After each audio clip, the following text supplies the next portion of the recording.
this is the first book devoted to the art of Robert Bateman. And if I may just quote from one of the best-known wildlife art critics there are, he said that Robert's paintings invite you to become an effective participant in the world that he has created. It's a pleasure to have you meet Robert Bateman.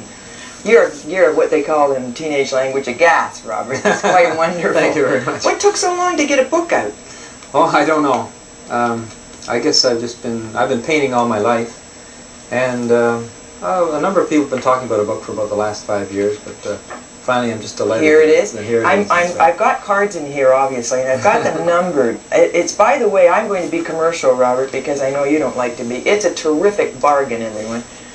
It's about 80 pictures, it's $40, and for Christmas, it's splendid. Now, if I've got this focused correctly, you have said beside this picture, I don't normally paint with a message. However, in this one you chose to. Maybe you could point out the message, because it is elusive. Well, there's a beer can in this picture. I don't know if I want to show people where it is. I think they should.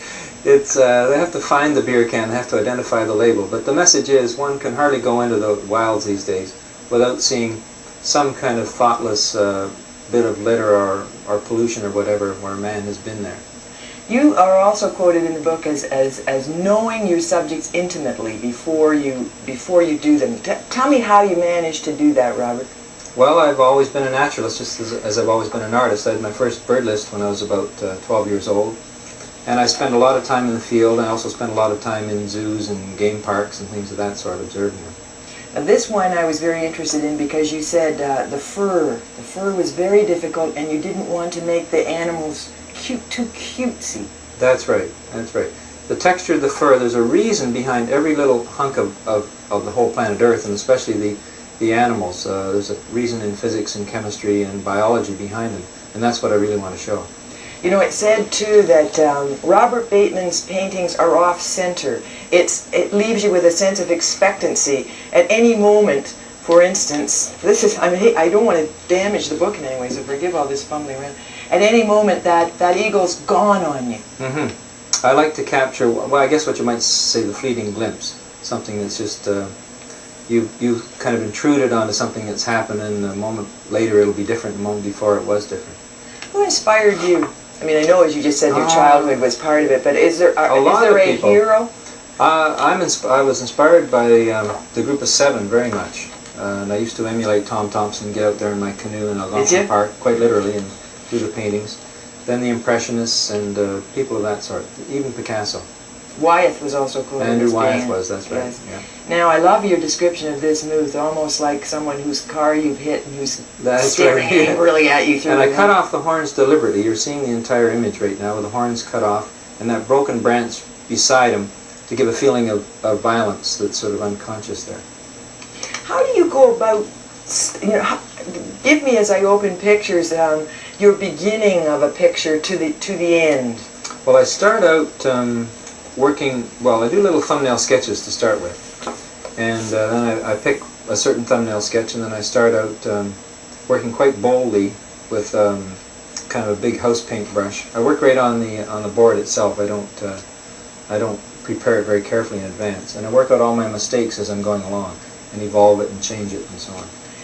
Your great friend Gary Lawtons, that everyone knows who writes for the Star, says that you're a wonderfully modest man, that he calls a genius, and the word embarrasses you. When did you realize that you were good, Robert?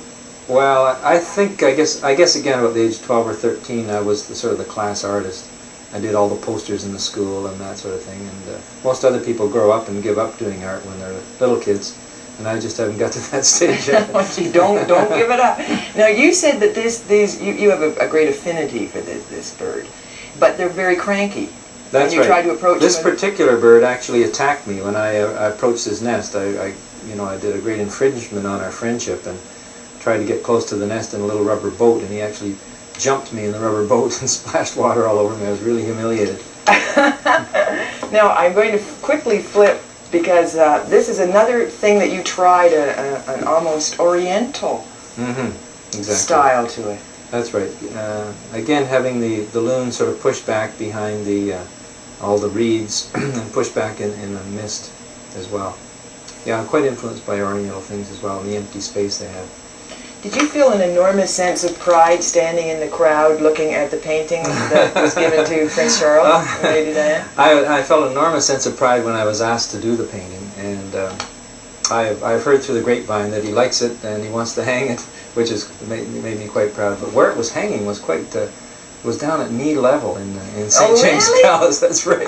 So I didn't feel an enormous sense of pride. I don't think Charles had anything to do with that. This is when they displayed the royal gifts at St. James Palace. My wife and I stood in the rain for 3.5 hours to see it. It was nice. It was underneath a very famous French artist, and right beside all the rich stuff from Saudi Arabia, all the gold and jewels and so on. Very good company. Thank you, Robert Big. It was a pleasure.